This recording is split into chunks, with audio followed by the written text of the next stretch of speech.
Bien, muy bien. Muy buena gira este fin de semana. Estuvimos en Quintana Roo,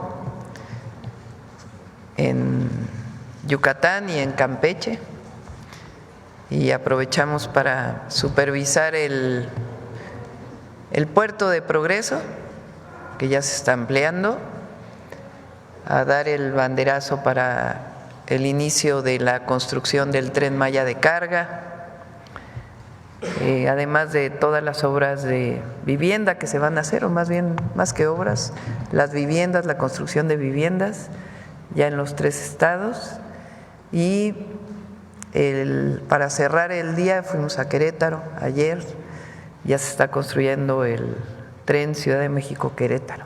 Entonces ya abril cumplimos con los compromisos que habíamos establecido, y en junio, julio ya inicia la construcción de Querétaro-Irapuato y Saltillo-Nuevo Laredo.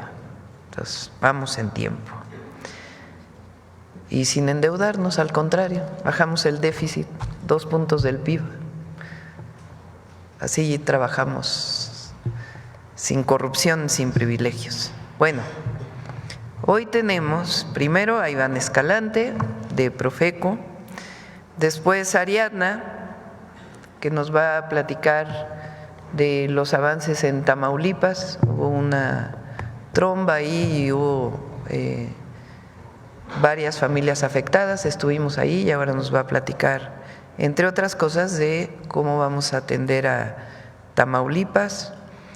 Y después está aquí Ana Teresa Ramírez Valdés, que ya nos había acompañado en otras ocasiones, porque vamos a darle seguimiento una vez a la semana, yo creo, a la importancia de las y los mexicanos en Estados Unidos, cuánto contribuyen a la economía de los Estados Unidos, quiénes son, en dónde trabajan, su presencia en los distintos estados de la Unión Americana. Y es importante primero porque hay un lenguaje de criminalización a los migrantes con el cual no estamos de acuerdo, pero además de desconocimiento también en la Unión Americana de lo que significan varias generaciones de mexicanas y mexicanos, de latinos que están en los Estados Unidos, y es importante informar aquí y desde aquí pues también dar argumentos a todos nuestros hermanos que están en Estados Unidos para que conozcan ellos también la importancia que tiene su trabajo para la economía del vecino país. Y vamos a cerrar el día de hoy con Humanismo Mexicano con Diana Aurora. Bueno, vamos a iniciar. Iván.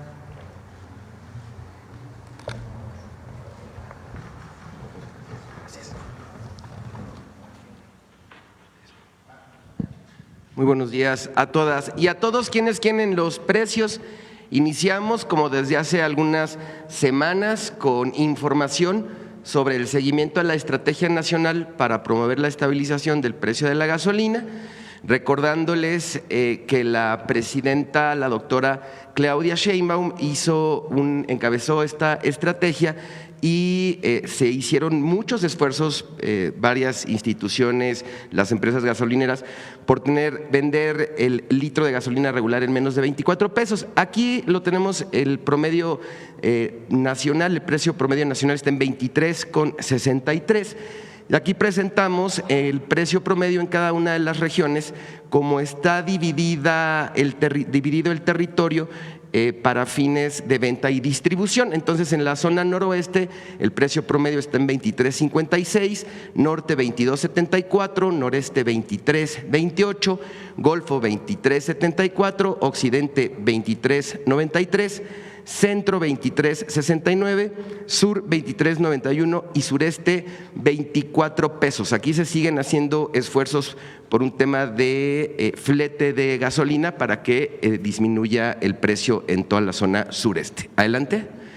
Aquí, bueno, el monitoreo a precios justos, destacando esta gasolinera de Pemex en Puebla, 23 pesos con 12 centavos, aquí en cada una de las regiones, destacando los márgenes de ganancia entre 1.5, 1.8, 1.38, a todas ellas les vamos a poner una palomita. Continuamos con las estaciones que venden en precios caros. Esta Petro 7 en Chihuahua, está vendiendo de 24 pesos con 99 centavos y queremos destacar esta Valero en León, Guanajuato, que tiene un margen de ganancia de 5 pesos con 34 centavos por litro de gasolina, lo cual es pues por mucho arriba del promedio y se están volando la barda con este margen. Por lo tanto, les vamos a poner un tache. Seguimos con el seguimiento y el monitoreo de los artículos de primera necesidad. Recordar que es una canasta básica de 24 productos que no debe exceder los 910 pesos. La más barata en nuestro monitoreo, Walmart Fuentes Mares en Chihuahua, 712 pesos con 80 centavos, palomita. Y la más cara, Walmart Hipódromo, 1012 con 70 centavos, tache. 3 ciudades en el monitoreo: Tlalpan, Ciudad de México, la más barata; Soriana Hiper, Gran Terraza, Cuapa, 815 con 70, palomita. Y la más cara, Walmart Villacuapa, 891 pesos, está por debajo de los 910, por lo tanto también palomita. Villahermosa, Tabasco, Chedraui, Mina, la más barata, 794 con 30, palomita. Y la más cara, Bodega Aurrerá, Guayabal, 867 con 70, también palomita. Tampico, Tamaulipas, Soriana Hiper Ejército, la más barata, 822 con 90, palomita. Y la más cara, H-E-B Ejército, 994.55, tache. Adelante. La semana pasada les informamos cómo ha ido disminuyendo desde que la presidenta encabezó la renovación del paquete contra la inflación y la carestía, cómo ha ido disminuyendo desde la primera semana hasta ahorita precios de algunos de los productos de la canasta básica. Aquí presentamos, en el caso del arroz, ha disminuido el kilogramo de arroz, precio promedio nacional, en 11%. El kilo de azúcar morena también ha disminuido en un 10.7% desde tomando como base la primera semana de noviembre, que fue cuando se firmó el PASIC, a la semana pasada, 10.7% menos. Y el kilo de papa también ha disminuido en promedio nacional en 30.8%. Esto en beneficio de los bolsillos de las familias mexicanas. Adelante. Bien, queremos alertar, hemos detectado a través de 2 vías quejas por parte de las personas consumidoras y monitoreos que realizamos en nuestras redes sociales de eventos que se están monitoreando, que se supone que se van a realizar, son eventos falsos y venden los boletos a través de redes sociales y de páginas de internet. Entonces nos llaman la atención de repente porque algunos están incluso preciados en dólares o manejan precios que no corresponden a la realidad. Entonces aquí queremos decirles a todos y a todos quienes van a eventos, a conciertos, aquí por ejemplo esta fue era una experiencia inmersiva del Titanic que sí se ha dado en otros países del mundo, pero aquí en realidad no se trajo el proyecto. Y un festival también tailandés, entonces buscamos a los encargados de las sedes y nos dijeron no tenemos conocimiento. Tenemos algunas quejas, ya estamos en proceso de conciliación y aquí las recomendaciones es verificar que la venta de boletos sea en sitios oficiales. 2, consultar carteleras de los lugares que fungirán como sedes para corroborar que de verdad esté programado el evento. Y 3, revisar que los precios se exhiban en pesos mexicanos. Adelante. Bien, ya se acerca el Día del Niño y de la Niña. La revista del Consumidor de abril tenemos contenido especial para ellas y para ellos. Tenemos un artículo que se llama ¿Te imaginas comer bichos y tener de vecina una lechuga?, que es un artículo que escribió un compañero divulgador de ciencia, Rafa Carvajal. Está muy interesante. Tenemos juegos de serpientes y escaleras y sopas de letras y una recomendación de lectura, El cocodrilo va al dentista, en coordinación con el Fondo de Cultura Económica. Pueden descargar la revista del Consumidor en la página de internet. Adelante. Finalizamos con los consejos Profeco de la semana. 1, compra los productos de la canasta básica y la gasolina regular en los sitios que tienen precios justos, ahorrarás dinero. 2, al adquirir un boleto para cualquier tipo de evento, hazlo en los sitios oficiales, revisa que la sede tenga programada la fecha del espectáculo y el monto a pagar tiene que estar en pesos mexicanos. Y 3, en nuestra revista del consumidor tenemos contenido para que las niñas y los niños aprendan sobre el consumo responsable. Descárgala. Nuestras redes sociales, la página de internet y el número del consumidor. Muchas gracias, presidenta. Buenos días. Ariadna. Con su permiso, presidenta, buenos días a todas y a todos. Vamos a informar de los apoyos que la presidenta comprometió para los afectados de Reynosa y del municipio de Río Bravo. Adelante. Gracias. Ya concluimos el censo, son 12,316 viviendas de ambos municipios. El número más alto es el de Reynosa y posterior el de Río Bravo. Este censo se realizó con 250 servidores y servidoras de la Nación, que fueron del Estado de México, también de Nuevo León y nuestros compañeros de Tamaulipas. Adelante. La inversión va a ser de 98,500,000 pesos, y la fecha de entrega de estos apoyos inicia el día de hoy, 28, 29 y hasta el día 30. Estos 3 días se va a realizar el pago y el apoyo consiste en la entrega de 8,000 pesos para limpieza. Fue una inundación que afectó varias colonias y los muebles siempre son los que se echan a perder porque es la entrada del agua a las viviendas y subió una altura importante.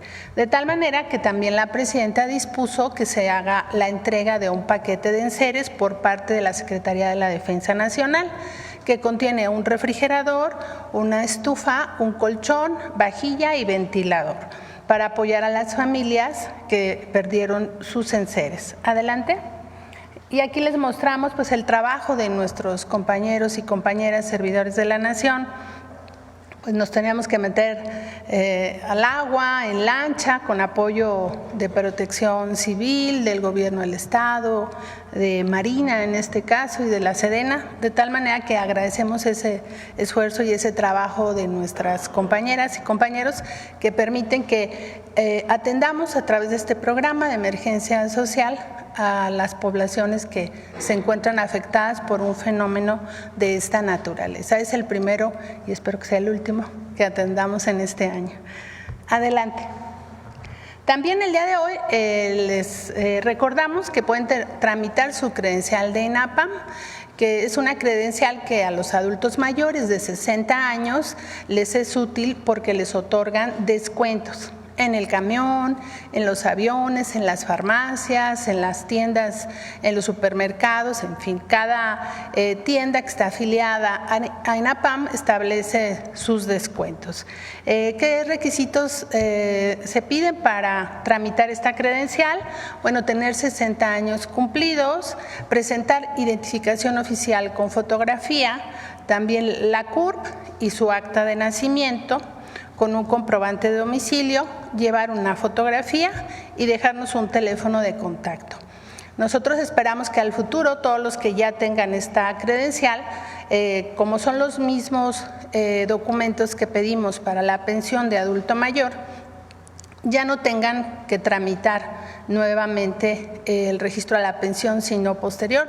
Estamos trabajando en ello, que les llegue ya automática para quienes se registran en la credencial de INAPAM antes de ingresar a la pensión de adultos mayores de 65 años y como ustedes saben, la pensión de las mujeres a partir de agosto vamos a registrar a todas aquellas que tienen 60 años y más, de tal manera que vamos configurando los programas para que sean más eficientes en su operación en beneficio de la gente, que no tenga que ir varias veces a hacer sus trámites. Y bueno, en la página de la Secretaría de Bienestar pueden consultar dónde están los módulos donde pueden buscar esta credencial.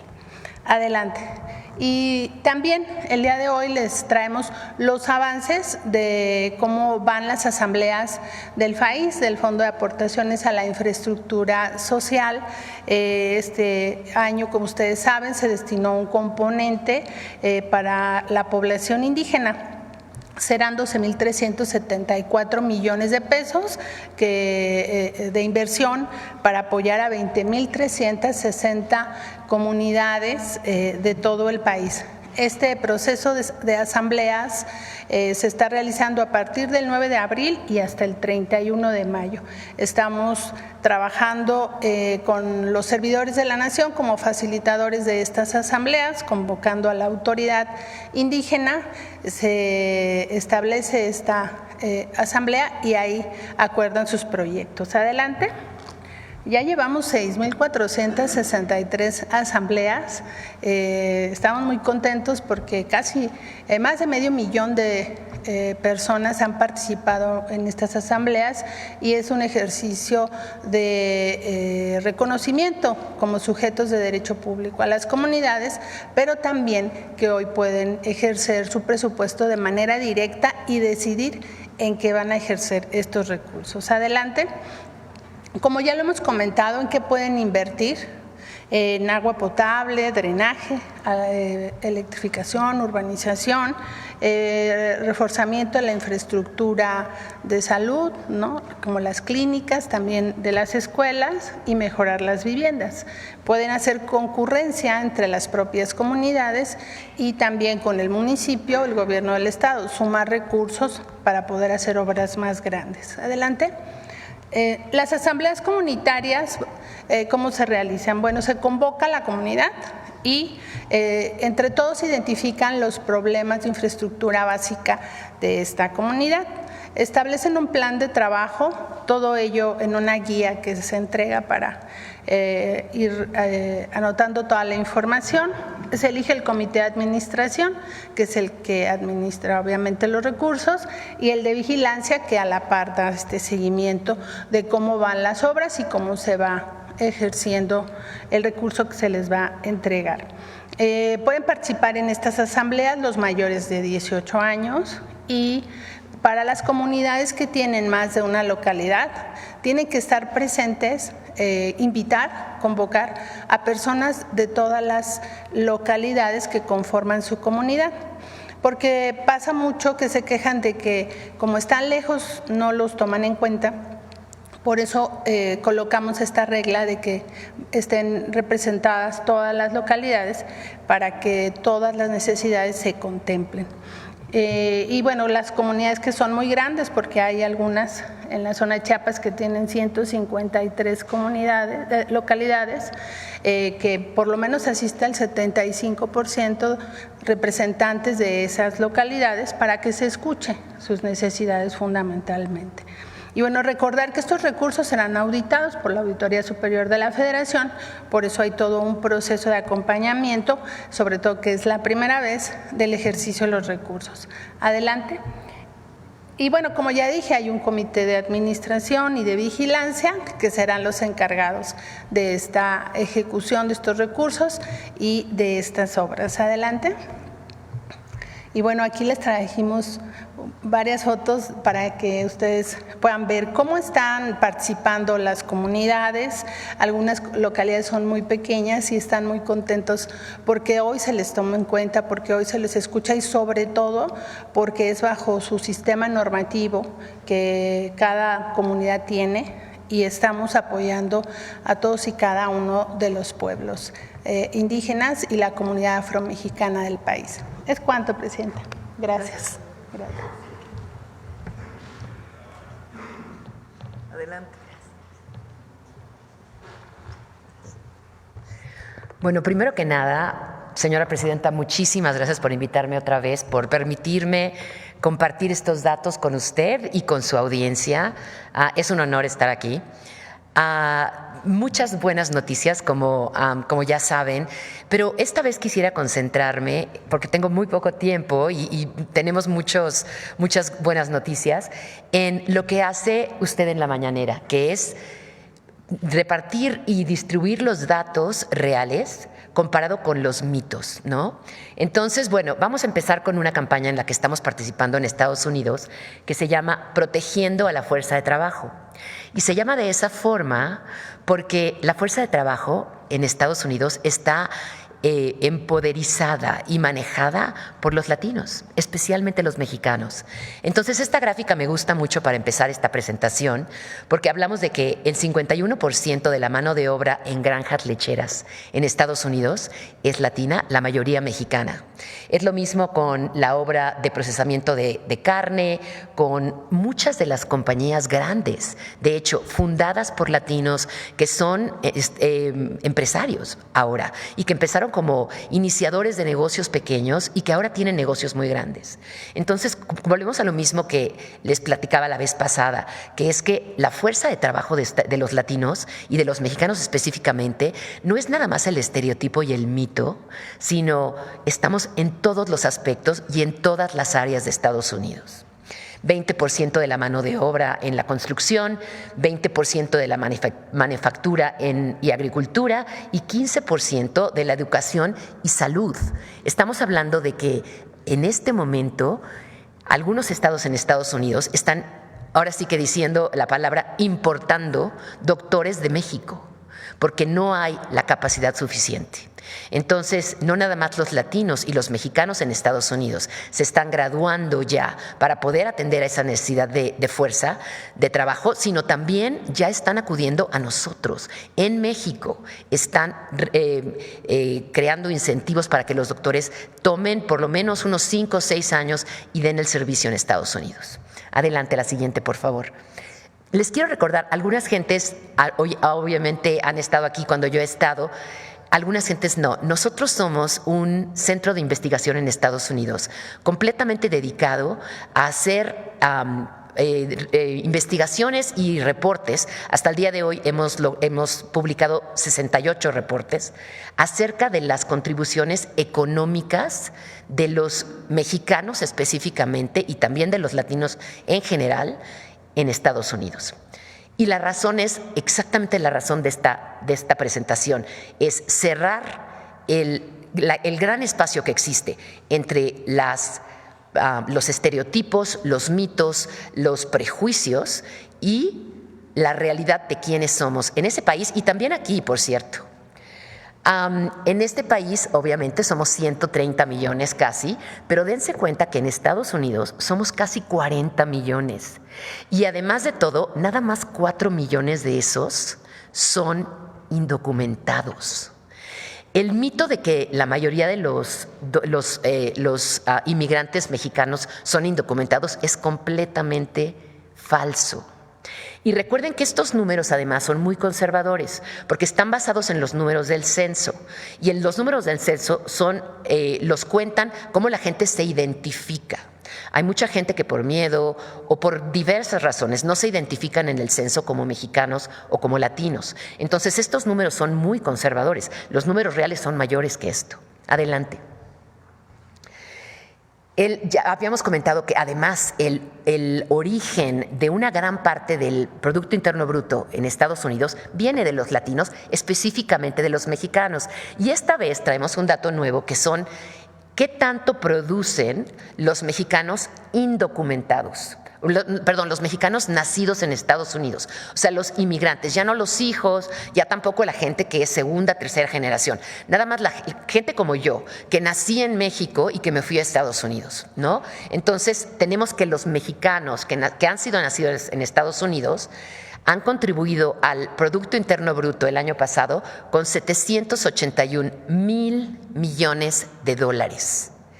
Estamos hablando de un nivel de contribución, la siguiente por favor, de un nivel de contribución que si el total de los mexicanos en Estados Unidos que se identifican como mexicoamericanos fueran un país independiente, serían el 10º país más grande del mundo. Imagínense, Estados Unidos es el número 1, después está China, Japón, Alemania, India.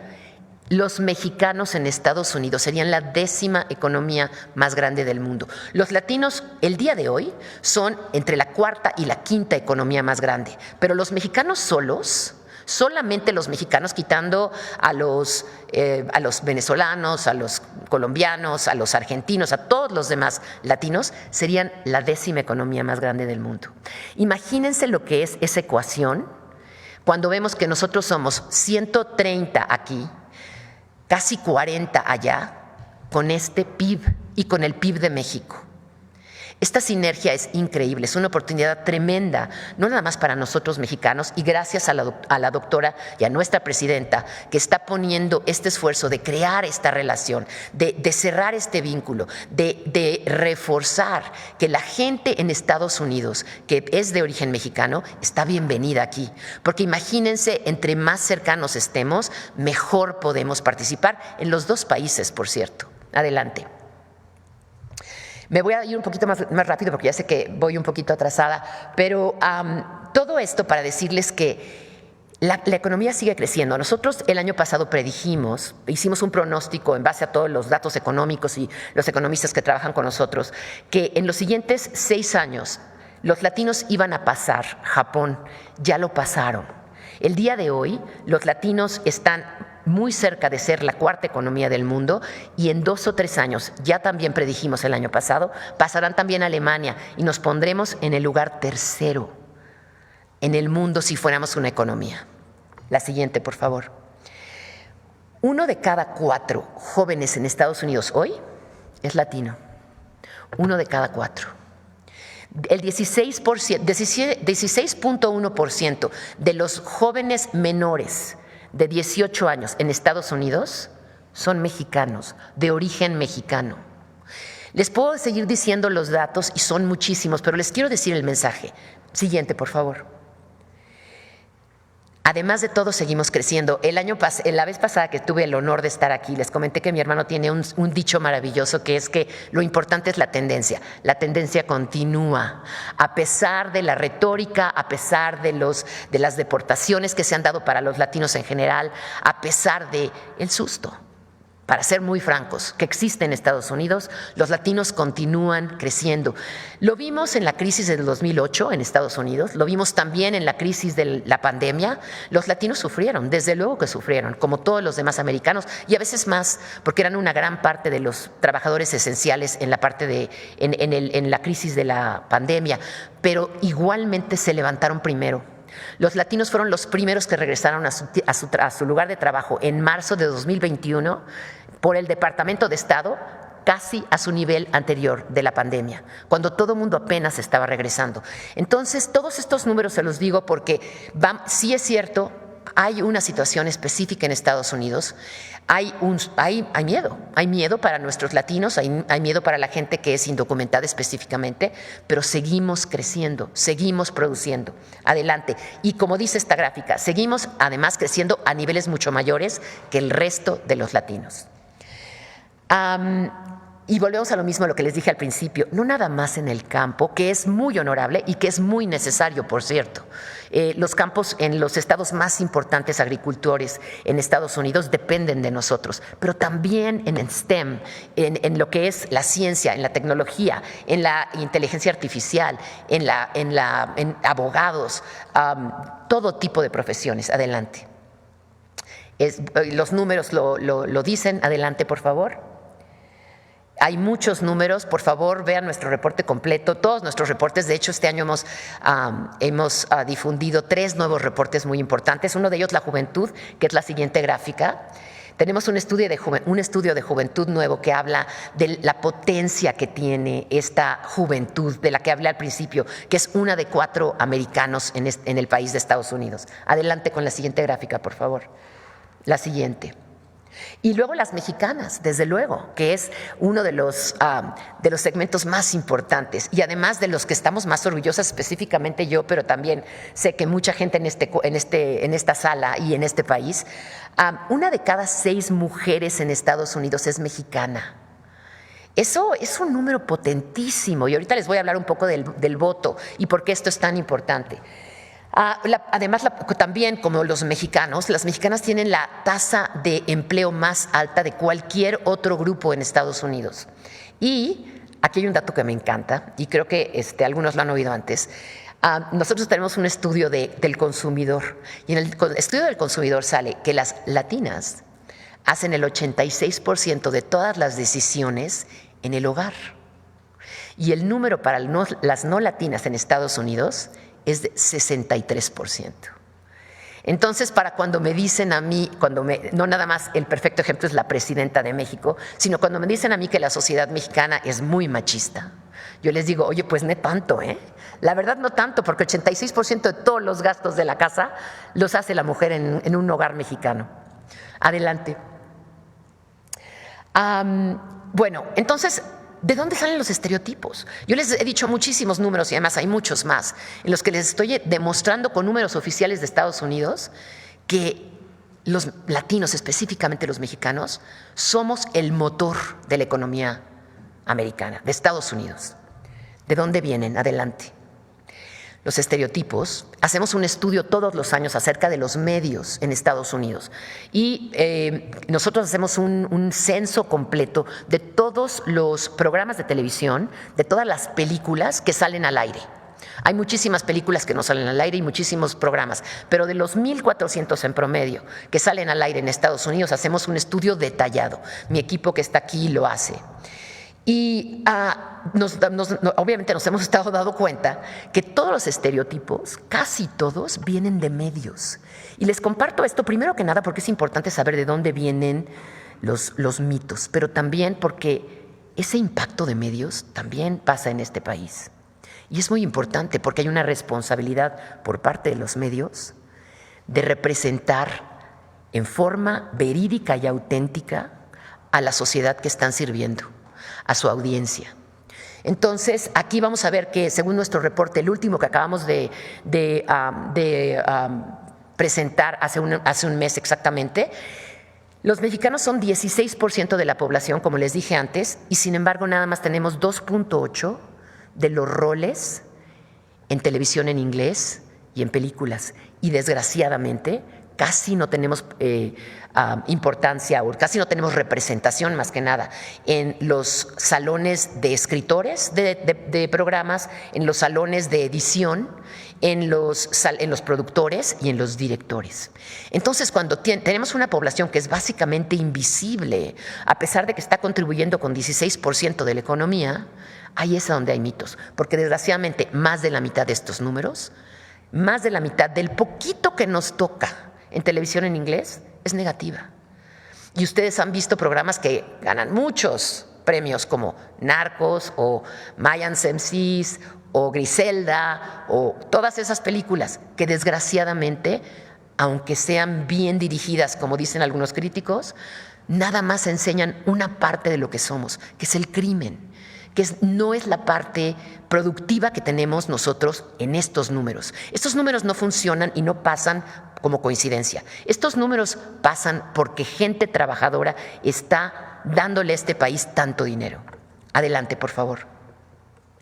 Entonces, como les digo, hay historias que se pueden contar en el grupo de inmigrantes que estamos en Estados Unidos y que serían éxitos absolutos. Y sin embargo no se cuentan. Historias de militares, de ingenieros, de enfermeras, de líderes, de maestros. Adelante. Y hay muchísimos ejemplos que les puedo dar, no tengo tiempo, adelante, pero hay muchísimos. Todas estas personas que ustedes vieron el día de hoy son personas muy poderosas en Estados Unidos, que sus papás llegaron sin un centavo, sin inglés, a piscar fruta, a trabajar en forma muy limitada y que gracias a sus padres ellos llegaron a estos lugares. Adelante. Al primer mito, perdón, sí. Y con esto termino. Van a ser 3 mitos que les quiero, si es posible, que ustedes absorban estos números y que los usemos todos para como herramientas para combatir los mitos. Yo creo que entre más sepamos estos números, entre más los usemos todos en lo que hacemos, es realmente más poderoso. El primer mito es que los inmigrantes aumentan la criminalidad. No podría haber algo más erróneo. De hecho, los estados americanos de la frontera son de los estados más sanos y más seguros de Estados Unidos. Las ciudades más peligrosas están en el norte de Estados Unidos, de hecho. Y aquí hay datos, ¿no? Que, de hecho, entre más inmigrantes ha habido en el país de Estados Unidos, menos criminalidad ha habido. Los inmigrantes tienen 60% menos de criminalidad. Todos estos números, por cierto, son del Departamento de Estado de Estados Unidos. Estos ni siquiera los hacemos nosotros, los recolectamos de los números oficiales. Adelante. Segundo mito. Los inmigrantes solo reciben beneficios y no contribuyen. Estos son los 3 mitos que la gente que está a favor de deportaciones constantemente dice. No podría ser nada más lejano de la realidad. Los inmigrantes, de hecho, contribuyen con casi 100,000 millones de impuestos. Como ustedes saben, inmigrantes indocumentados en Estados Unidos tienen lo que se llama un número de seguridad social para inmigrantes no documentados, porque la gente no contrata a casi nadie si no tienen este número. El departamento que se encarga de la seguridad social de Estados Unidos sabe que esa gente no tiene documentos y les da este número para que los empleadores puedan pagar impuestos. Entonces, los empleados indocumentados pagan impuestos al exacto mismo nivel que la gente documentada en Estados Unidos. Entonces, esto es la gran mentira que tenemos que empezar a propagar porque claro que pagamos impuestos, además del impuesto de las compras, del impuesto de las casas, del impuesto de la renta y todos los demás impuestos, pero también como empleados pagamos impuestos. 25.5 mil millones de seguridad social. Eso quiere decir, como ustedes saben, la seguridad social es muy importante en Estados Unidos, que estos empleados indocumentados van a pagar seguridad social y nunca la van a poder cobrar. Nunca van a poder retirarse con ese dinero que ellos pusieron en la seguridad social. Aquí hay datos que los van a dejar atónitos en el sentido de que los inmigrantes están pagando impuestos y están dando mucho que ellos no van a poder recolectar. Adelante. Y tercer mito, los inmigrantes les quitan el trabajo a los estadounidenses. No podría ser más lejano también. Estados Unidos tiene ahorita una de las tasas de desempleo más bajas de la historia de Estados Unidos, porque no hay suficiente fuerza de trabajo. Los inmigrantes han tenido trabajo porque falta fuerza de trabajo americana en Estados Unidos. Entonces, no es que les estemos quitando el trabajo a nadie, o como dicen algunos no voy a decir quiénes, pero algunas gentes en Estados Unidos, que es que vienen y nos quitan el trabajo y además son unos flojos. No somos ni flojos ni les quitamos el trabajo. Somos el cohort, como dicen los americanos, el segmento más trabajador de Estados Unidos, de acuerdo al Departamento de Estado. Adelante. Tenemos un cuarto mito, se me había olvidado. Los inmigrantes son una carga para la economía. No son. Para empezar, 1 de cada 5 inmigrantes es empresario, se está manteniendo solo. Entonces, no son una carga. Y además generan millones y millones y millones de dólares. Entonces, no somos una carga y ya lo dijimos en los otros 2 puntos también. Adelante. En medio de este ajuste, es tan importante que sepamos estos números. Ustedes, los reporteros, ustedes, la gente que cubre las noticias, la audiencia, aunque no tengan parientes en Estados Unidos o no los tengan, es importante que sepamos de lo que estamos hechos, de lo que están hechos nuestra gente que se va a Estados Unidos y de lo que está hecha esta campaña y esta importante iniciativa de que nos unamos, de que estemos conscientes de que estamos haciendo una gran diferencia, no nada más en este país, sino el siguiente. Y por eso, bueno, es un honor estar aquí. Estoy feliz de oír que la presidenta acaba de anunciar que vamos a tener, que va a haber una actualización de estos números constantemente y por favor cuenten conmigo para lo que sea. Gracias.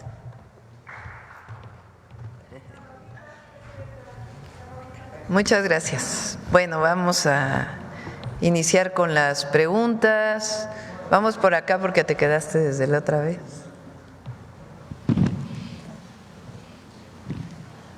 Buenos días, señora presidenta. Buenos días a todos los presentes. Heride Fernández, de Noticias del Movimiento Conciencia y colaboradora del programa radiofónico Iztaccíhuatl en el Sendero de la Luna, así como del canal de YouTube Animales con Derechos, uniendo causas, conectando derechos.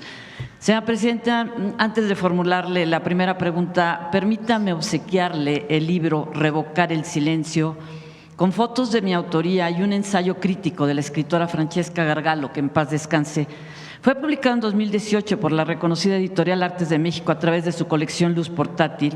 Por azares de los tiempos y del destino, resultó ser el primer libro de fotografías por los derechos de los animales en la historia fotográfica de México.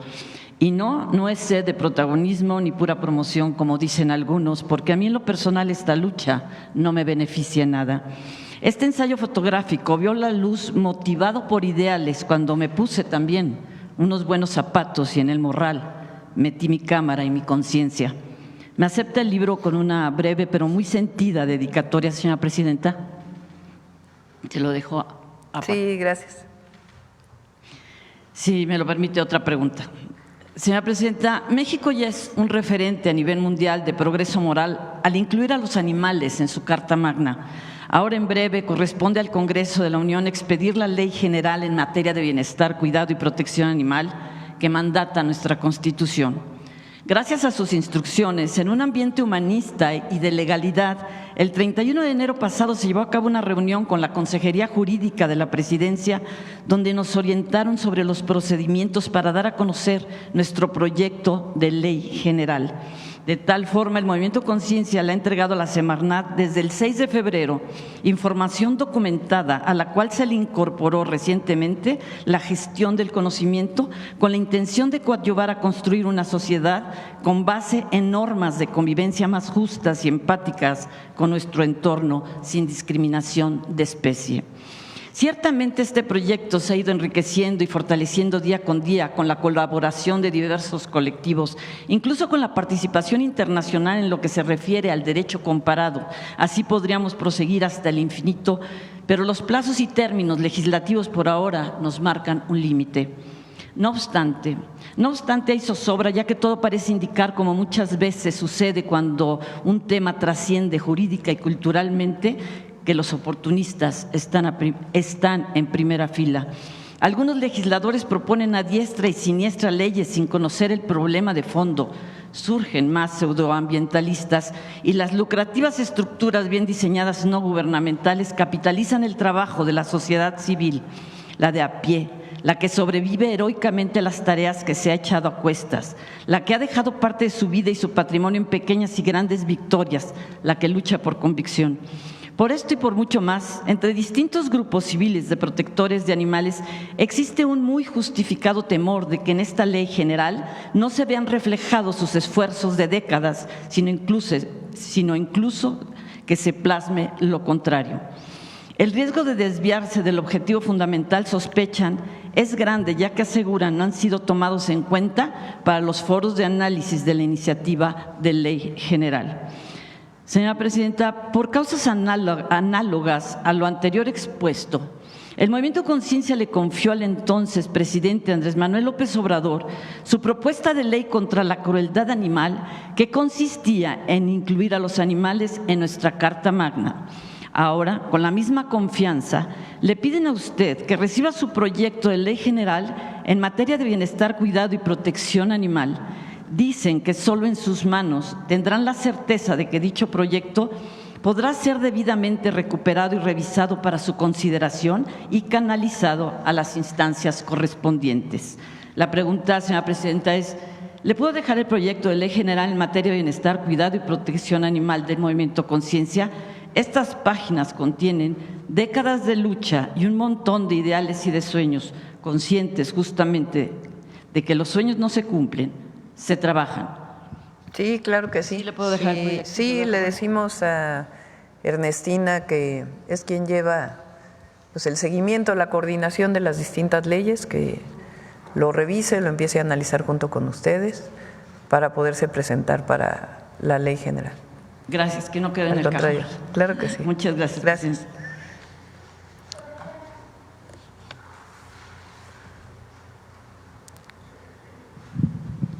Gracias, presidenta. Buenos días. Karina Vargas, de Reporte Índigo. Una precisión sobre la entrega de apoyos en Tamaulipas. Son 12,316 las viviendas censadas, pero ¿ese es el mismo número de apoyos que se van a entregar, el mismo Sí. número de apoyos económicos? Son 8,000 pesos para limpieza, que muchas de ellas ya hicieron su limpieza, pero pues es como un resarcimiento de lo que gastaron, y la otra son todos los enseres que estamos entregando.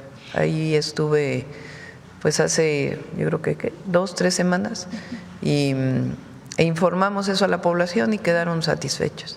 Sí. ¿El presupuesto para los enseres será del gobierno federal o de Sí, del gobierno federal. Son enseres que tiene hoy la Secretaría de la Defensa Nacional como parte de pues su reserva para cualquier problema que sufra la población. Y es decir, no es un gasto adicional, sino que ya lo tenían en reserva la Defensa Nacional, de su plan de N3C.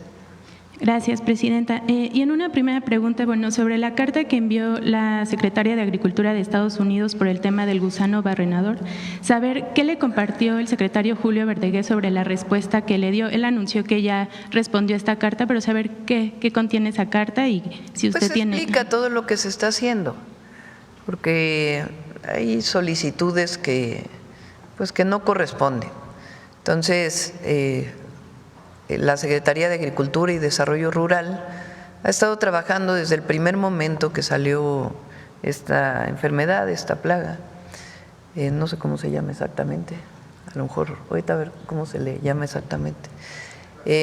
Y se tienen muchos sistemas de control que ya existían en México, pero que ahora estamos reforzando, desde la frontera sur para evitar la propagación y en todo el país. Entonces, pues se está explicando todo lo que se está haciendo y había habido un primer cierre, se resolvió, ya estaba entrando el ganado y ahora pues esta situación en donde pues están diciendo que si no se cumplen una serie de requisitos van a volver a cerrar.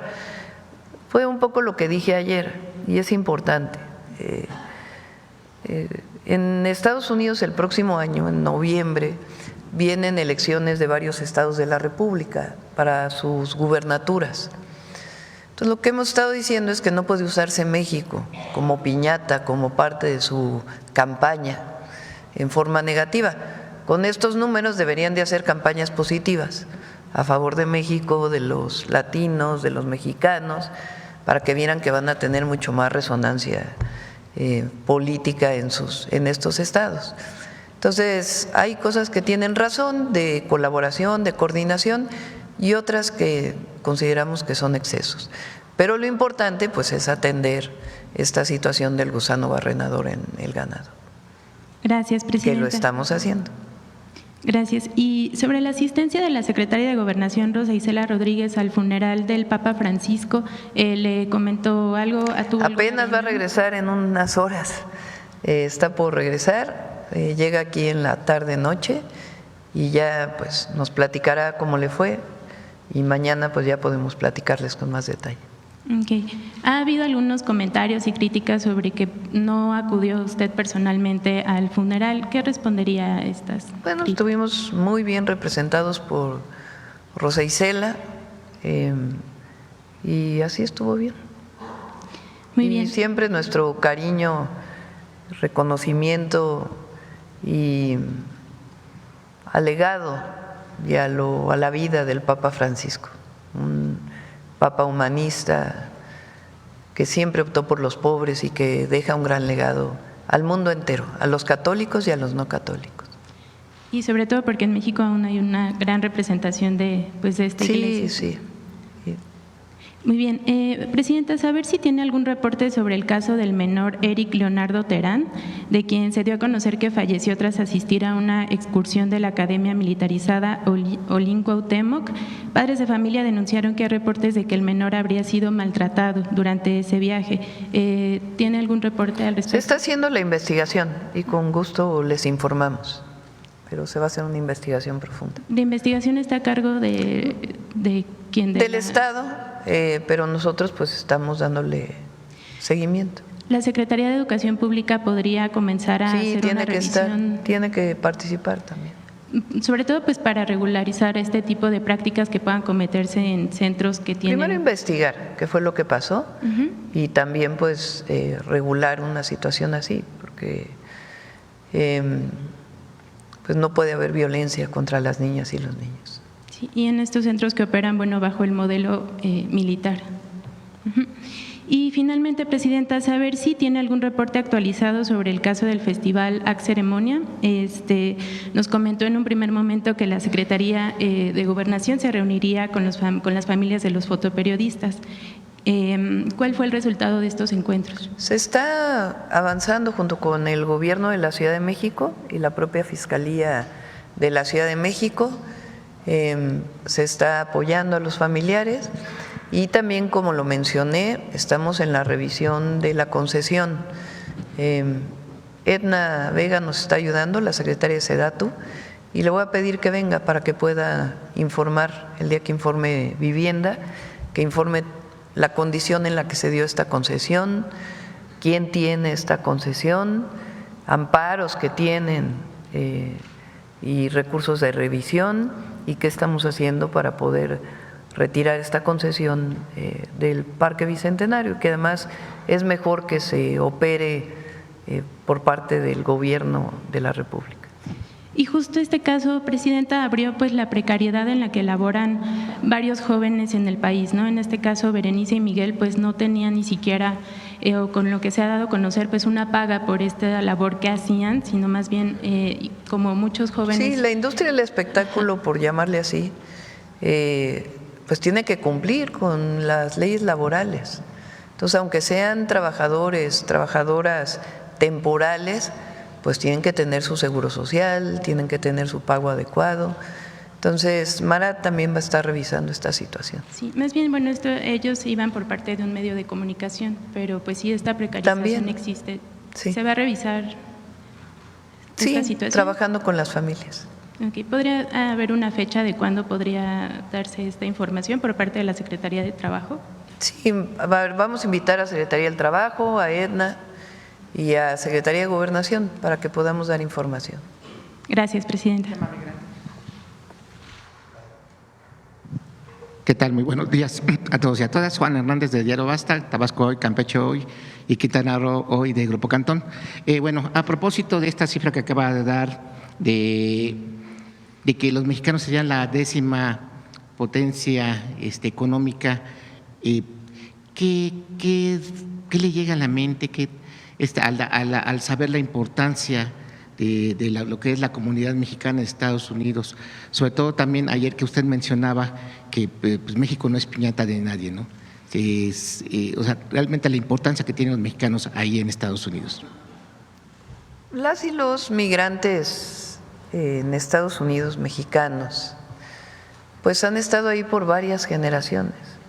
Es más, cuando nos quitaron la mitad del territorio ya vivían ahí, o más de la mitad del territorio. Y a lo largo de la historia, pues ha habido migración por dos razones. Una, la necesidad de las y los mexicanos de buscar una vida mejor para sus familias, y la otra, la necesidad de la economía de Estados Unidos de que haya trabajadores y trabajadores que ayuden a desarrollar su economía. Fíjense, son nada más, a ver, pone el número otra vez, de los 38 millones que se estiman, hay quien habla de 40 millones, son 4 millones que no tienen documentos, pero la mayoría de ellos ya llevan muchísimos años en los Estados Unidos y contribuye. Se estima que 20% del ingreso de las y los mexicanos es enviado en remesas. ¿Qué significa? Que el 80% se queda en los Estados Unidos en ahorro, en consumo, en pago de impuestos. Entonces, esta idea de que las y los migrantes quitan trabajos es todo lo contrario, ayudan a la economía de los Estados Unidos. Entonces es muy importante que todas y todos los mexicanos lo conozcamos y todas y todos los estadounidenses lo conozcan también, todas las nacionalidades, pero particularmente nosotros y los estadounidenses, para que reconozcan ese trabajo, que sepan lo que significa para su país y que sea parte pues de todos los diálogos también en los temas de migración. La criminalización de los migrantes pues es un tema esencialmente racista, y lo que nosotros estamos planteando es, en todo caso, pues hay que platicar de esos 4 millones de indocumentados con el gobierno de Estados Unidos y también el reconocimiento de muchísimas familias mexicanas de primera, segunda, tercera, cuarta generación que están ahí y que contribuyen de manera muy importante. Yo creo que si hacemos una encuesta, a ver, la vamos a hacer, y preguntamos, ¿tienes un familiar viviendo en los Estados Unidos? A cualquier mexicano o mexicana, pues no sé, un porcentaje altísimo va a decir que sí. Yo lo hago ahora en las asambleas en el país. Pregunto, ¿quién tiene familiares en Estados Unidos? Y todos levantamos la mano, incluídame yo. A ver ustedes, ¿quién tiene familia en los Estados Unidos? Porque primero somos países vecinos y es normal que haya migración, pero históricamente pues ha habido un montón de mexicanos de distintos oficios y profesiones. Mi hermana, por ejemplo, lleva ya más de 30 años viviendo, maestra de escuela primaria allá. Se fue de estudiante, ella periodista, por cierto, de comunicación, se fue como reportera de Notimex allá y después hizo la carrera de maestra allá y se quedó, allá se casó y tiene sus hijas. Pero como mi hermana estoy contando la historia de millones y millones y millones de mexicanos y mexicanas que están allá. Entonces, es una relación muy importante, porque a veces hablamos de las exportaciones, de las importaciones de mercancías, pero las personas, pues es una relación fundamental y tiene que haber un reconocimiento de lo que contribuyen a la economía de los Estados Unidos. Por eso es importante mencionarlo aquí, porque nos da datos, nos da información para que todas y todos tengamos esos datos y podamos platicar, debatir, ponerlos públicamente para que todas y todos sepamos la importancia de nuestros hermanos migrantes en Estados Unidos. Aquí nada más se está mencionando lo que es la aportación económica, pero falta también lo esencial, la aportación cultural, la aportación de valores. Se está hablando de la aportación de muchísimas y el sincretismo cultural que ha habido en muchísimos lugares de los Estados Unidos, particularmente en el sur. California pues es uno de ellos, pero no solamente. Bueno, sur y norte, porque en el norte de California pues hay también una historia muy grande de los mexicanos, pero en prácticamente todos los estados de la Unión Americana hay mexicanas y mexicanos de diversas generaciones. Sí, es una buena idea conocer, en un próximo estudio, conocer precisamente esas aportaciones que hacen el pueblo mexicano a lo que es el pueblo de Estados Unidos. Sí, por supuesto. Bueno, esa sería la primera pregunta. Segunda, entrando, a otro tema. Recientemente el expresidente Ernesto Zedillo pues aseguró que en México se murió la democracia y que se está convirtiendo en un estado policial. Esto lo dijo en una entrevista en la revista Nexos, a la par que consideró como cuestionable, y lo pongo entre comillas, la elección judicial que se realizará el próximo 1 de junio, en donde se elegirán a jueces y magistrados. Él dijo que la llamada reforma al Poder Judicial, así como la elección de jueces y ministros, considero que están tratando de destruir al Poder Judicial. Conocer su opinión referente a lo que está diciendo el expresidente, que pues realmente no sé si podemos calificarlo, cómo tiene la cara de poder hablar de este tema cuando él fue uno de los que pues prácticamente a la mala hizo un cambio en el Poder Judicial. Pero conocer su opinión referente a estas declaraciones. Hay varios temas, qué bueno que lo preguntas, hay varios temas muy interesantes en esto. Lo primero es que nuestros adversarios políticos, dirigentes de partidos de oposición, digo dirigentes porque ahora que estuve cuando llegué a Cancún, fuimos en vuelo de aquí a Cancún el viernes, una señora me paró y me dijo, oiga, yo no voté por usted, pero estoy muy contenta con el gobierno que está haciendo. Entonces hay mucha gente que a lo mejor se identifica con otro partido político y que reconoce al gobierno de México. Por eso digo los dirigentes del PRIAN, para ser muy claros. Intelectuales que estuvieron vinculados durante años al poder, que no pueden entender cómo es posible que ya no les hagamos caso, o que el pueblo de México no les haga caso porque estuvieron como consentidos con mucho dinero durante muchos años, comentócratas de los medios. Ahora la cantaleta que traen es que somos un gobierno autoritario. Esa es la nueva, bueno, ya lo traen desde hace rato. Entonces, letras libres, nexos, traen autoritarismo, se acabó la democracia en México. Esa es su nueva narrativa. Como ya nadie les cree, ya tienen muy poca, entonces ahora andan buscando nuevos voceros. Bueno, se van a buscar a Zedillo como vocero, expresidente de México. Vamos a hablar del sexenio de Zedillo. ¿Por qué no hablamos, hablando de democracia, de las masacres de Acteal, del Charco, del Bosque, de Aguas Blancas? Porque nosotros no reprimimos. Vamos a hablar de democracia. ¿Por qué no hablamos del FOBAPROA? Porque también es autoritarismo rescatar a unos cuantos, hacer deudas privadas como deudas públicas y dejar en el desamparo a millones de deudores en nuestro país, con una deuda que seguimos pagando las y los mexicanos. ¿Por qué no hablamos de la privatización de los ferrocarriles? Porque eso también es autoritarismo. ¿O a quién le consultó cuando privatizó los ferrocarriles? ¿A poco hizo una consulta pública para saber si los privatizaba o no? Y después acabó con los ferrocarriles de pasajeros y después se fue a trabajar a una de las empresas que fueron beneficiadas de la privatización. ¿O qué, eso no es autoritarismo? ¿O por qué no hablamos de la desaparición de la Corte y la decisión a modo de una nueva Corte impuesta por él?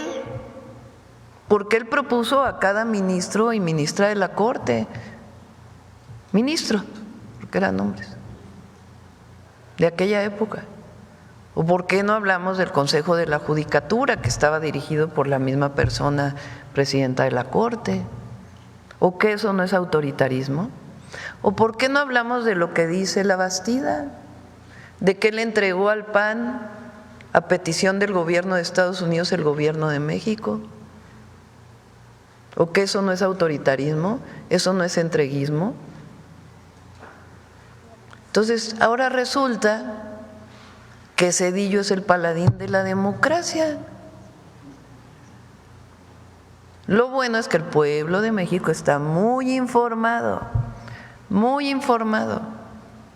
Entonces están diciendo que hay autoritarismo porque el pueblo va a elegir al Poder Judicial. O sea, imagínense la contradicción. Pues ¿qué no democracia es el gobierno del pueblo?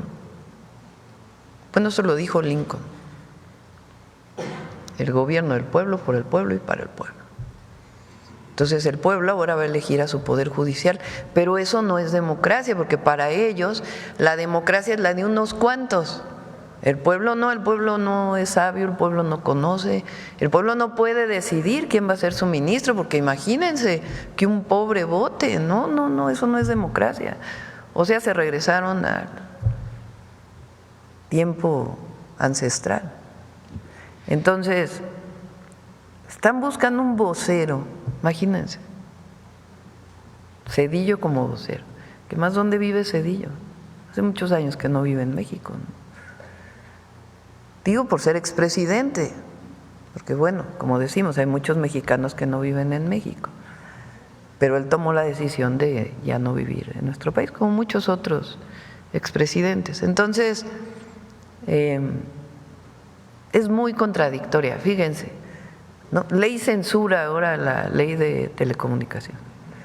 Bueno, se basan en un artículo que ya dije que si no es la intención censurar las plataformas, ni mucho menos, que si se malentiende ese artículo que se quite, que no hay ningún problema. Pero siguen, pero es que quieren censurar las plataformas, quieren censurarlas. Que escuchen la mañanera a ver si se enteran un poquito de lo que decimos aquí. Entonces, nosotros, nuestro movimiento, nuestra historia está marcada por la lucha por la democracia. Esa es nuestra historia, no es la historia de ellos. Ellos validaron el fraude de Salinas de Gortari, ellos validaron el fraude de Calderón. Estos comentócratas, estos expresidentes, estos intelectuales, PRIAN, ellos validaron actuar contra el pueblo de México en el fraude del 88, en el fraude del 2006, validaron la compra masiva de votos del 2012. Ellos nunca han estado a favor de la democracia. Si ellos participan cerca del gobierno, entonces es democrático. Pero a ellos no les importa el pueblo. Nosotros surgimos luchando por la democracia en las universidades, en los sindicatos, la democracia electoral, que no hubiera fraudes. 2 veces cometieron fraude contra el presidente López Obrador, hasta la tercera que pudo ser reconocido el triunfo porque fue abrumador. 500 militantes de hace tiempo asesinados por luchar por la democracia, mucha gente asesinada por luchar por la democracia. Pero ahora resulta que Zedillo es el vocero de la democracia. No. Cuando usted hace precisamente este recuento de todo lo que conllevó el periodo neoliberal, no solamente con Zedillo, sino también con Vicente Fox, con Enrique Peña Nieto, con Felipe Calderón Hinojosa, ¿qué le llega a la mente de estas declaraciones? ¿Es cinismo? ¿Es que no tienen voceros ya con credibilidad. A ver, habla un Marco Cortés, habla una Anaya, habla un Alito de democracia, habla un Aguilar Camín, habla un Krause, habla un… Entonces, ellos hablan de democracia. Está bien que hablen de democracia, hay libre expresión, hay libre manifestación de ideas, y qué bueno que se dé este debate, qué bueno, qué bueno, qué bueno. Buenísimo. Y adelante, que sigan escribiendo, que sigan hablando, que participen en los medios de comunicación. A nadie le queremos coartar la libertad de expresión, eso es democracia también. Pero ahora andan buscando voceros por otro lado porque ya no tienen credibilidad. Entonces, creen que Zedillo es un buen vocero. No, pues, imagínense. Entonces, el pueblo está muy consciente y nosotros tenemos claro lo que es la democracia. La democracia es el poder del pueblo. Perfecto, bien. Y finalmente, Presidenta, nos gustaría conocer su opinión sobre la detención de los líderes indígenas y autoridades ancestrales de sus comunidades en Guatemala. Es Luis Pacheco y Héctor Chacín, acusados de terrorismo y asociación ilícita por su lucha en la elección presidencial de ese país. Sí, es una pena esta detención. Son 2 dirigentes indígenas que apoyaron al presidente Arévalo, sus movimientos. Y la Fiscalía de Guatemala los detuvo. Les voy a leer una declaración reciente del presidente Arévalo. Las poderosas fuerzas de crimen y corrupción en Guatemala siguen atacando a las fuerzas democráticas en la sociedad y en el gobierno, esta vez criminalizando a los pueblos indígenas por su decidida defensa de la democracia en 2023, siempre tratando de debilitar al Poder Ejecutivo. Nuestra solidaridad con estos dirigentes indígenas y también con el presidente Arévalo.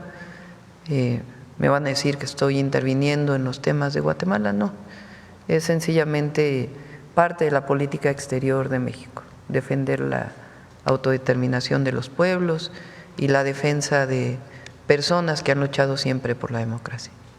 Gracias. Acá. Después vamos aquí a… Muchas gracias, Presidenta. Yaret Arciniega, de Revista Fortuna.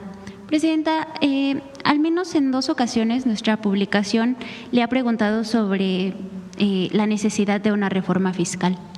La recaudación del SAT confirma, sin embargo, que a través de impuestos como el que ahora se le aplica a las compras a través de plataformas digitales es posible incrementar la recaudación fiscal, al menos hasta en 2 dígitos.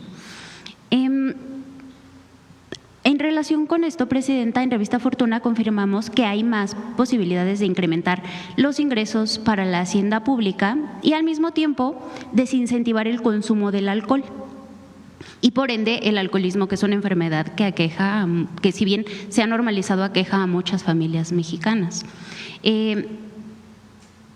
Esto de acuerdo con una investigación de los economistas Gabriel Farfán, Luis Fonserrada, Anel Rodríguez y Joaquín Sánchez.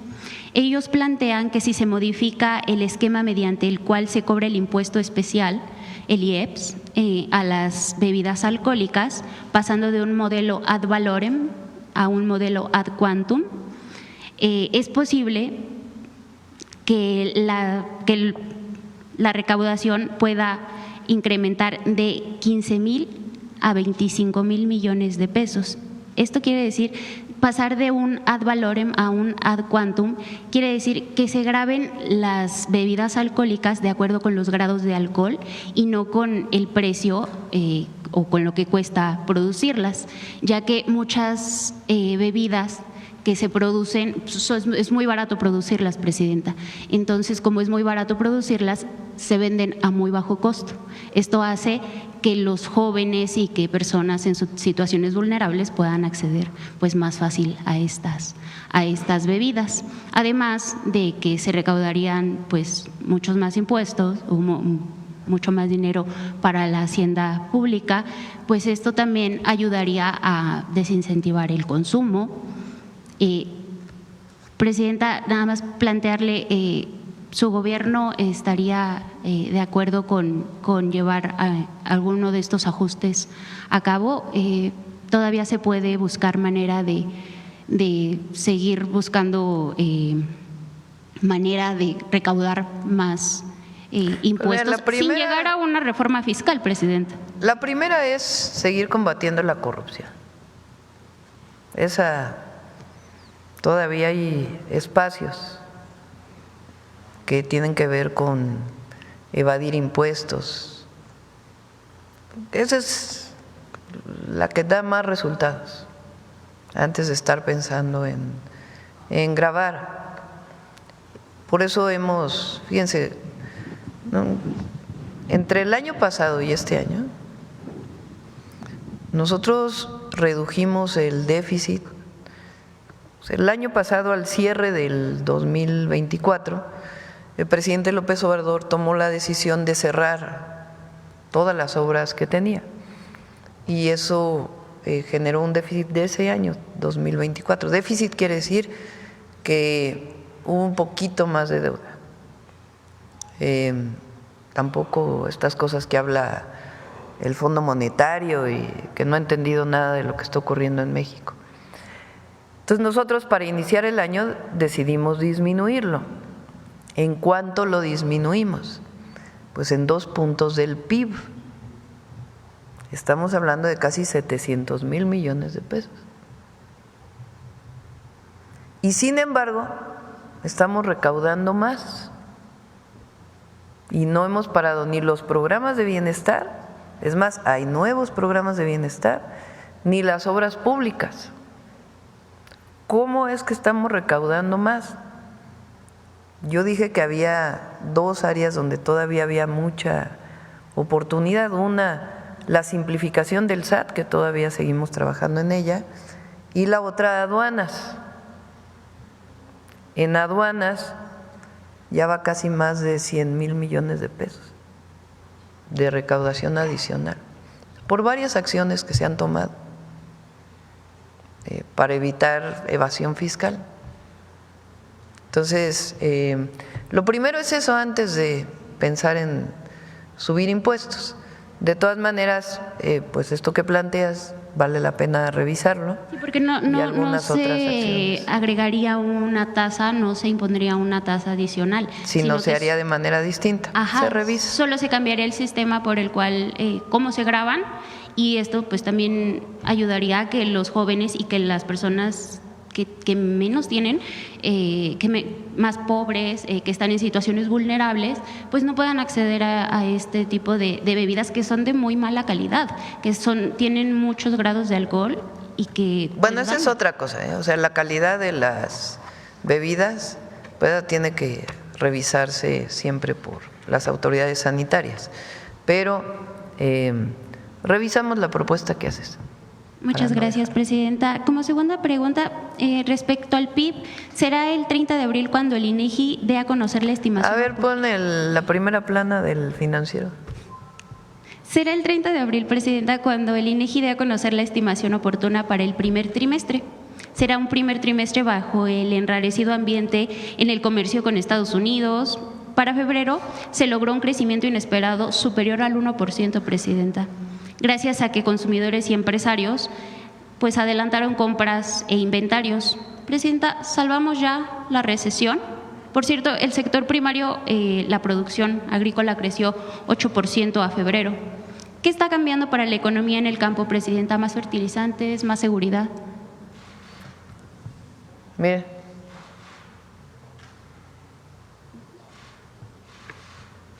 ya ven que decían que no íbamos a crecer, que estaba muy mala economía, y que yo les decía, no, espérense.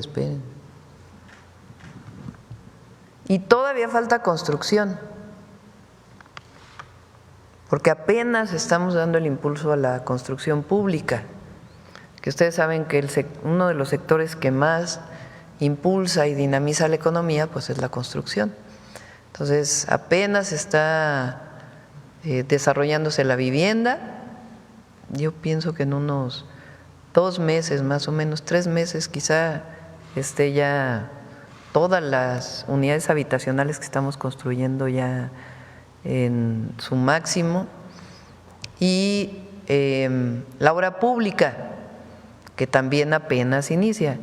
Ayer el general Vallejo, que está a cargo de la construcción, los ingenieros militares, el agrupamiento Felipe Ángeles, están a cargo de la construcción del México-Querétaro y el México-Pachuca, y también del tren de carga, en el Tren Maya.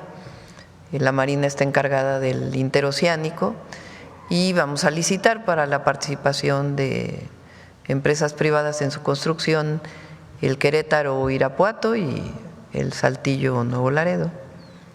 Bueno, ayer el general Vallejo decía que el México-Querétaro van a ser como 200,000 empleos directos. Claro, son en 3 años, pero de todas maneras apenas inició esa construcción. Entonces, en el segundo trimestre pues ya se va a ver reflejado también construcción y otros temas. Recuerden que México tenemos todavía pendientes en el tema de aranceles con Estados Unidos, que son las automotrices, autopartes, que hoy tiene 0 aranceles y que estamos viendo cómo se va a resolver eso, y también vehículos completos que se exportan, el contenido estadounidense, y el acero y el aluminio, que seguimos dialogando con el gobierno de Estados Unidos. Pero todo lo demás no tiene aranceles. Todo lo demás se mantiene el tratado comercial con Estados Unidos. Si se exporta a través del tratado, son 0 aranceles. Entonces, eso significa muchísimas empresas de exportación en México que siguen exportando sin aranceles, aparte de la ventaja competitiva de estar cerca de los Estados Unidos. Ahora, lo que queremos con el Plan México es que no solo tengamos una economía de exportación, porque estamos importando también muchísimo, sino que fortalezcamos la producción nacional para el mercado interno. Y eso es lo que estamos haciendo con el Plan México. Para el sector agrícola, Presidenta, creció 8%. ¿Qué está pasando con la economía en el campo? ¿Más fertilizantes, más seguridad? Bueno, ahora los fertilizantes están dando más a tiempo, porque logramos desde el año pasado ya venía en Pemex este trabajo, pero logramos acelerar la producción de fertilizantes por parte de Pemex para poderlos entregar de manera gratuita. Entonces hay muchos estados que ya lo tienen. Y aún con la sequía, porque los estados del norte están viviendo una sequía importante. Entonces vamos a seguir trabajando, pues de eso se trata, de no quedarse de brazos cruzados frente a una situación internacional, sino trabajar permanentemente, no solo por el crecimiento económico, sino sobre todo por el bienestar del pueblo de México, que es lo que nos interesa. Presidenta, ya por último, en Revista Fortuna se hizo una revisión de las devoluciones de saldos a favor de los contribuyentes. La revisión se realizó entre 2018 y 2023 y encontramos que el gobierno del presidente López Obrador llegó a pagar tan solo en 2022 más de $1 billón por devoluciones tributarias entre IVA, ISR, IEPS. De enero a diciembre de este año, las resoluciones a solicitudes superaron los 2 millones, Presidenta. Nunca se dejó de pagar la devolución. Según cifras de los informes tributarios y gestión, la pregunta, Presidenta, es si le han reportado en este proceso de devolución para el 2024, si ya se eliminó el problema de comprobantes apócrifos y en qué medida complicó el proceso de reembolso a los contribuyentes el aumento inédito de cobro a impuestos en plataformas digitales. Si quieren traemos a Tony para que explique ahora que se cierre abril la recaudación. Pero se van a devolver, o sea, todo lo que es por ley, todo se tiene que devolver y todo se va a devolver. O sea, que no se preocupen los contribuyentes, lo que es la devolución de impuestos se tiene que devolver y se va a devolver a tiempo en el marco de la ley. ¿Impactó estas cifras inéditas de cobro a las plataformas digitales? Entiendo, a ver si está Tony por ahí, si mal no recuerdo son 5,000 millones de pesos, pero ahorita a ver si, no recuerdo si es la cifra anual o solo trimestral, creo que es la cifra anual. A ver ahorita que nos comente. Muchas gracias, Presidente. Sí. Buenos días, Presidenta. Hoy en el Heraldo de México se está publicando una encuesta en la que 78% de la población está a favor del trabajo que realiza. Si nos puede regalar una opinión al respecto. Sí, pues a ver, pónganla al Heraldo.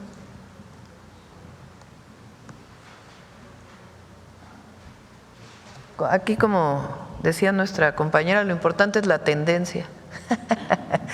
Y el mes pasado creo que fue 79 y el mes anterior 78 de las encuestas que publica el Heraldo. Eso quiere decir que pues se mantiene realmente, ¿no? Porque el margen de error de estas encuestas es más o menos 2-3%.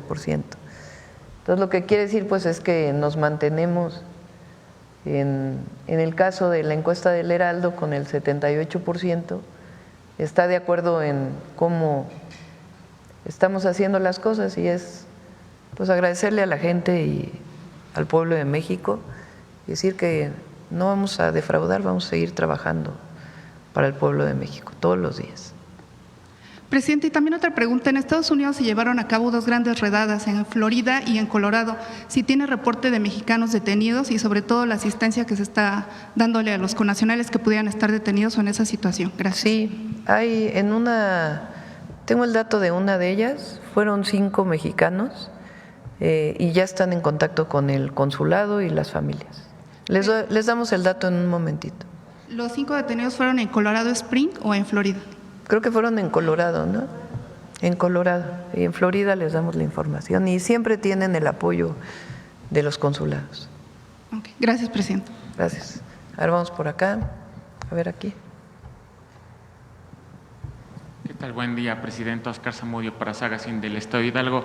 El día de ayer, durante el arranque de la construcción del tren México-Querétaro, usted solicitó al pueblo queretano que se le otorgara a la última estación el nombre de la corregidora.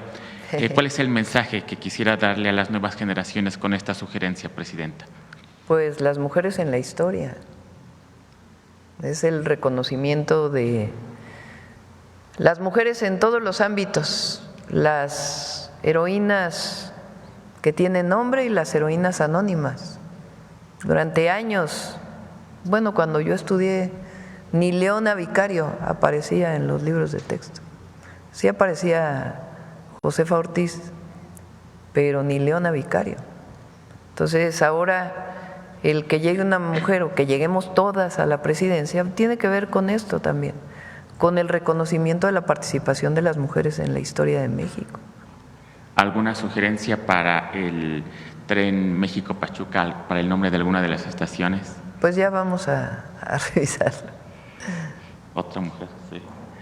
En el tema de Día de los Niños y las Niñas, Presidenta, y también inspirado por la reciente película de Netflix, Los dos hemisferios de Luca, me gustaría compartir algo importante.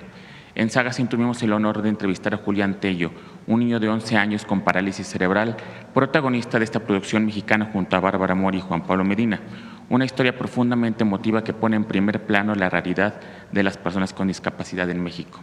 Durante la entrevista conversé con sus padres, quienes me pidieron además expresarle su agradecimiento por considerar a las personas con capacidades diferentes en los programas de bienestar. Hace algunas semanas en este mismo espacio usted presentó la convocatoria México Canta por la Paz. En ese contexto, Presidenta, ¿cómo puede entonces el gobierno colaborar con la industria cinematográfica para fomentar una representación más inclusiva de las personas con discapacidad en el cine y la televisión? Eso es una buena pregunta. Vamos a trabajarlo y vamos a pedirle a Claudia Curiel que también sea incluido en México Canta. Que por cierto, hoy es 28, ¿no? Creo que hoy inician las inscripciones, ¿no? Al México Canta. Ok, sí, Presidenta. En otro tema, el gobernador de Hidalgo, Julio Menchaca, anunció el Plan Hidalgo, una estrategia alineada al Plan México enfocada en proteger la economía local frente a los nuevos aranceles de Estados Unidos. Este plan contempla más de 88 proyectos de inversión con metas ambiciosas y una generación de más de 129,000 empleos. A propósito de esta coordinación entre gobiernos estatales y federales, ¿estaría considerando el gobierno federal ampliar y reforzar la estrategia del Plan México con recursos específicos o ventanillas únicas para que otros estados se alineen a este tipo de planes regionales, sobre todo los estados que tienen menos ingresos propios? El 16 de mayo vamos a anunciar la licitación de los polos de bienestar. Ahí vamos en tiempo.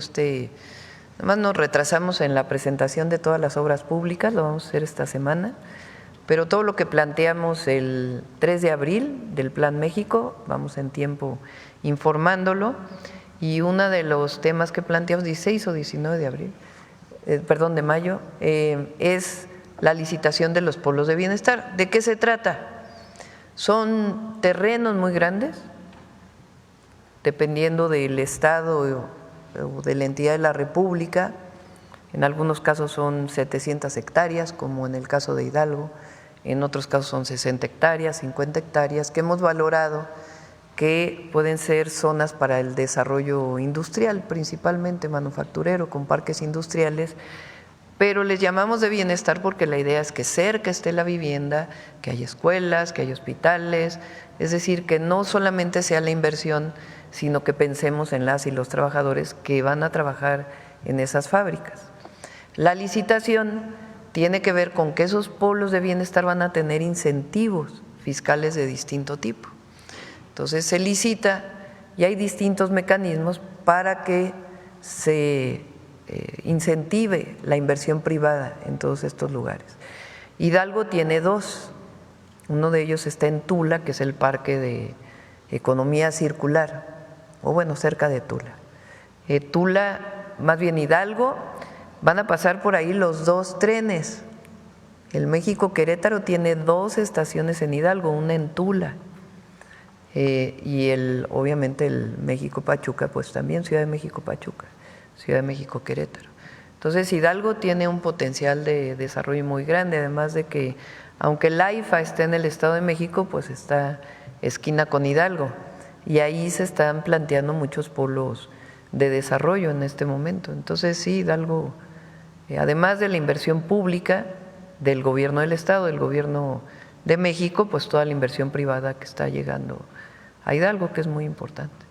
De ahí mi insistencia en bautizar alguna de las estaciones de los trenes, de las estaciones que van a pasar por Hidalgo. Y por último, Presidenta, en estas vacaciones de Semana Santa, saber si tienen algún reporte de la afluencia de los pasajeros en el Tren Maya y de los hoteles que se encuentran en esa región durante esta temporada, la ocupación hotelera, y qué expectativas tendrían estos hoteles y el Tren Maya para las vacaciones de verano. Pues fíjense, ¿qué fue? El viernes en la noche nos fuimos al último tren que va de Cancún a Mérida, venía lleno, llenísimo, no había prácticamente asientos disponibles. Nosotros como una semana antes dijimos que íbamos a ir y cuando nos subimos venía llenísimo el tren. Y le pedimos a la Sedena, a la Defensa, que nos dé toda la información, pero van más de 1 millón de usuarios en el tren. Terminando mayo van a estar listos todos los centros de atención a visitantes, prácticamente todos, va a quedar uno por ahí pendiente, que pues vinculan al Tren Maya con los centros arqueológicos, con los sitios arqueológicos mayas. Entonces va creciendo muchísimo y el Quintana Roo en particular pues es el destino de preferencia. Es impresionante lo que llega a Quintana Roo. Muchas gracias, presidente. Gracias. Gracias, buen día, Presidenta. Daniela Caballero, de Poder México. Desde nuestra plataforma, pues hemos dado seguimiento a cómo distintas figuras del ámbito social, deportivo, empresarial y cultural han contribuido a proyectar a México a nivel internacional y también en el desarrollo interno del país. Por ejemplo, Altagracia Gómez en el sector empresarial, usted misma pues ha destacado su labor en todo este proceso de transformación nacional. En ese sentido, Presidenta, ¿cómo considera que pueden aportar los otros sectores y sus representantes, por mencionar algunos, Viridiana Álvarez, Canelo Álvarez en el deporte o Alejandro Fernández en la música, en la construcción de un mejor país? Y además, Presidenta, ¿podría compartirnos también algunos nombres que bajo su criterio, digamos, de estos liderazgos en estos sectores ya estén desempeñando un papel relevante en el proceso de transformación nacional? Todas y todos los mexicanos representan a México en todo el mundo y particularmente pueden tener un vínculo con el movimiento de transformación o no, pero ponen en alto el nombre de México. Todos los cineastas que han ganado Óscares a lo mejor no están muy de acuerdo con nosotros, pero son mexicanos que han hecho pues que ponen en alto el nombre de nuestro país, deportistas, cantantes. Entonces, pues siempre hay que estar agradecidos. Recientemente Salma Hayek hizo un video, ahora lo recordé, de la importancia de los latinos en Estados Unidos. Entonces, a ver si hoy ya es tarde, pero lo ponemos otro día. Sí, lo ponemos en otra ocasión, lo pueden buscar ustedes y aquí lo ponemos. Y es muy importante eso, porque México es un gran país. Lo que pasa es que durante años los presidentes que nos gobernaron no lo creían, ese es el problema.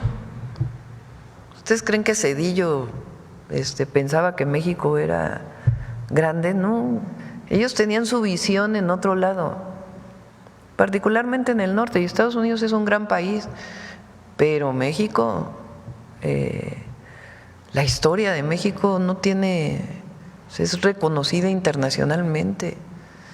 Decía Lula, ahora que lo vi en la CELAC, bueno, un secretario que iba con él, digo, es que en México, cuando fuimos a México por primera vez, tienen Avenida Los Insurgentes, Monumento a la Revolución, la Independencia. Y en Brasil no, porque su historia es distinta, es más bien de consensos, de acuerdos, y nosotros son grandes transformaciones profundas. No porque uno quiera que haya transformaciones violentas, nosotros estamos a favor de las transformaciones pacíficas.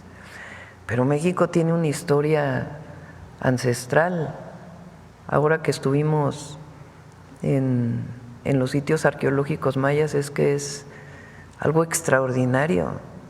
Los mayas medían el tiempo de 20 en 20 y tenían sus números, su numeración era de 20 en 20. Con el cero, de las pocas culturas que usaban el cero. Los romanos no tienen cero. Los números romanos, a ver, escriban un número romano. Sumen con números romanos. No, pues dificilísimo. Acá no. Los mayas tenían su matemática y el conocimiento de los astros de una manera extraordinaria. Y eso es un orgullo que nosotros tenemos y ese lo sienten todos. Hay algunos que no, ¿verdad? Que no les interesa eso. Pero hoy México es muy fuerte por eso, porque lo he dicho varias veces, el presidente López Obrador tiene en su libro Gracias una parte, un capítulo muy bonito de la historia de México que se llama El humanismo mexicano.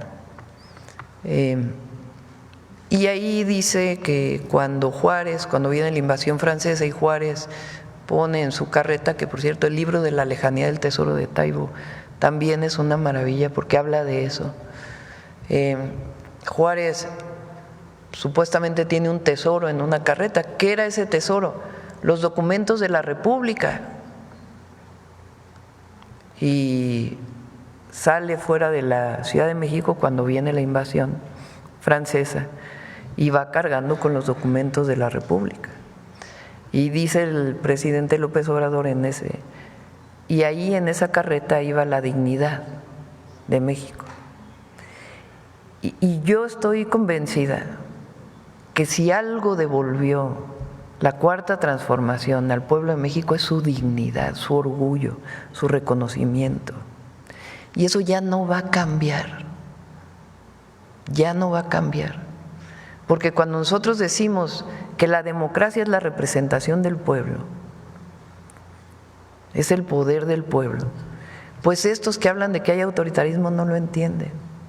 Pero así como eso, el que Alejandro Fernández cante como canta en Estados Unidos, pues hay una identidad enorme. Por eso ahora el México canta, pues es en los dos lados, para que las y los jóvenes de México tengan solo la nacionalidad mexicana o la mexicana estadounidense, pues se reconozcan en la cultura. Entonces, bueno, que viva México. Gracias. Ya nos vamos con humanismo mexicano.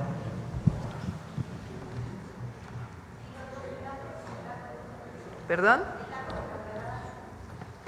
El dato, se los damos en un ratito, el de Florida, y aquí está perdóname. Del 1 de enero al 31 de marzo de las plataformas se recaudaron 4,868 millones de pesos. El año pasado, en el 2024, en todo el año, se recaudaron 2,249. Entonces sí, si lo multiplicamos por 4, pues iban a ser como 20,000 millones de pesos, comparado con 2,000. Adelante.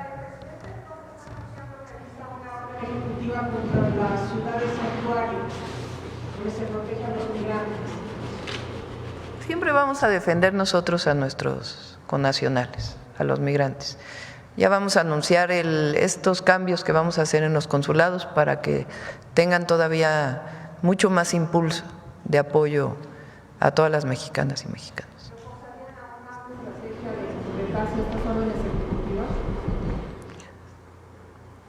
Por supuesto que no estamos de acuerdo. Y nosotros lo que vamos a hacer es lo que nos corresponde, siempre apoyar a los mexicanos que están en Estados Unidos. Gracias. Con su permiso, Presidenta, buenos días a todos y todas. La justicia social y el bien común son parte esencial del humanismo mexicano, pues la defensa de estos principios ha sido una constante en la historia de México desde hace siglos. Un ejemplo de ello es la justa defensa de la tierra de los pueblos originarios, que inició a partir de 1521 tras los despojos perpetrados por los conquistadores. Esta lucha persistió a lo largo del virreinato y fue reivindicada durante la independencia por Miguel Hidalgo. Se mantuvo viva en el siglo XIX hasta materializarse en el XX en el Ejército Libertador del Sur, encabezado por Emiliano Zapata, que a través del Plan de Ayala, promulgado en 1911, llamó a las armas para restituir las tierras a los campesinos e indígenas de México. Justamente sobre este documento, el Plan de Ayala, aprenderemos hoy en la siguiente cápsula de Humanismo Mexicano, que forma parte de nuestro especial dedicado a Emiliano Zapata. El humanismo mexicano se inspira en la lucha de nuestro pueblo por construir una sociedad más justa, más libre, soberana y democrática. Los pueblos y comunidades han sido los protagonistas de las transformaciones históricas de México. Hidalgo y Morelos fueron los primeros en levantar las banderas de la libertad y de la justicia social de la democracia. El 5 de diciembre de 1810, Hidalgo decretó la restitución de las tierras a los pueblos indígenas. Al día siguiente, decretó la abolición de la esclavitud. Su discípulo Morelos hizo lo propio en la Constitución de Apatzingán. La lucha por la tierra continuaría durante el siglo XIX en la Resistencia y fue defendida por los liberales como Ignacio Ramírez y Ponciano Arriaga ante el Constituyente de 1857. Sin embargo, pesaron más los terratenientes y la justicia se pospuso. Desde la Revolución de Independencia, Hidalgo y Morelos fueron los primeros en sumar las banderas de libertad y de soberanía popular al anhelo de justicia social y las reivindicaciones de los pueblos en defensa de sus tierras, bosques y aguas. Con la Revolución Mexicana de 1910,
el Plan de Ayala y el Programa de Gobierno Zapatista son experiencias históricas que forman parte de la mejor tradición de lucha de nuestro pueblo. Este documento esencial para nuestra historia contribuyó a transformar la vida pública de México y las banderas del agrarismo fueron retomadas en el artículo 27 de la Constitución de 1917. A la lucha por la libertad política, por la defensa de la soberanía y la independencia, la resistencia popular ha sumado las demandas agrarias y sociales de nuestro pueblo. Así el humanismo mexicano suma la bandera de la libertad con la de justicia. Como pudimos ver, el Plan de Ayala es esencial para entender la Revolución Zapatista y su influencia innegable en la historia social del México contemporáneo. Por ello, les invito a leer este documento histórico que está disponible en línea y que además ha sido traducido a diversas lenguas originarias de nuestro país. Muchas gracias. Buen día. Nos vemos mañana.